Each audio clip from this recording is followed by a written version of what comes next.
Hi, I'm Dr. Emily Kneebone. I'm an assistant professor and admissions tutor in the Department of Classics and Archaeology here at the University of Nottingham.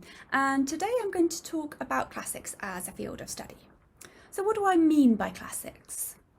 We have a cluster of degree programmes, so classics, classical civilization and ancient history, that fall under that heading, as well as a series of joint honours programmes that combine those with other subjects.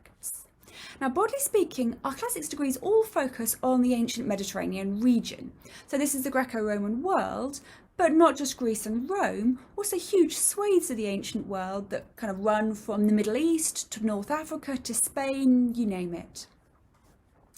And the Greco-Roman world gives us a huge span in time as well as in place.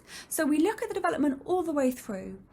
So really from around the 1200 BC right the way through to the 6th century AD and beyond. So really kind of a wide sense of what the Greco-Roman world might be.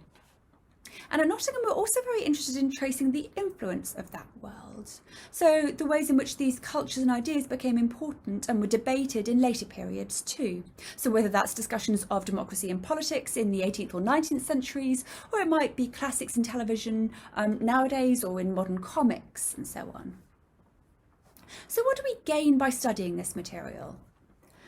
I think what I love most about classics is that it spans such a different number of ways of approaching the ancient world. So you'll look at art, at literature, philosophy, history, archaeology, really anything you can get your hands on that tells us about the peoples and cultures of the past. And in dealing with these different kinds of evidence, so visual material, texts, archaeology, you'll learn how to weigh up different kinds of evidence, see the pros and the cons of each, and what you can learn from these different methods. And these all then combine to tell you about an interconnected ancient world. And in this sense, I think you find that your modules will talk to one another no matter which kind of series of options you choose. At Nottingham, we do have a very modular system. So we think of our teaching as sort of building blocks.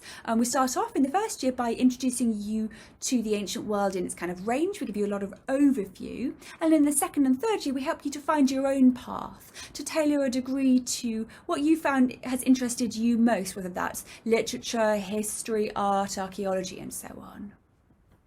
And we have modules that span all of these topics.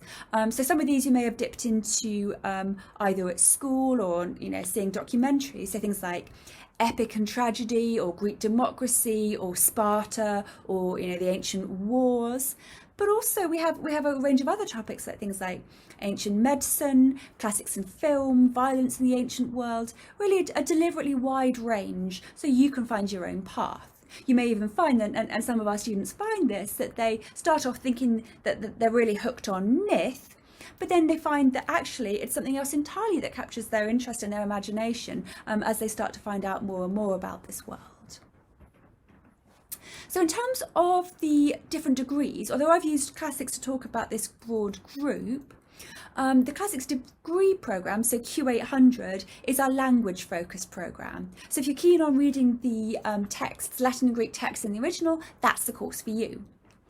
If, on the other hand, you'd rather read the text in translation, or you think you might like to give them a go, but you're not sure, or you're not sure you want to carry them on all the way through, you might rather apply for ancient history or classical civilization, where you can try out things in the original, but you don't have to. But in terms of the difference between those two, ancient history and classical civilization are relatively similar courses, but ancient history focuses much more, of course, on history and history writing in the ancient world. Classical civilization has a kind of a broader remit and looks a lot more kind of literature and art as well as the history angle. So again, you can sort of pick and choose according to which of those kind of captures your imagination. Again, you can choose modules pretty much from the range of what we do on any of those programmes. None of these courses requires any prior knowledge at school, doesn't require you to have certain A-levels, but if you're looking for a subject, I think, that combines elements of things like history, art history, philosophy, English, languages, and that allows you to pick and choose and sort of balance your interests within that breadth, I think you may well find that the ancient world gives you kind of a fascinating glimpse into a culture that still, I think, very much resonates today.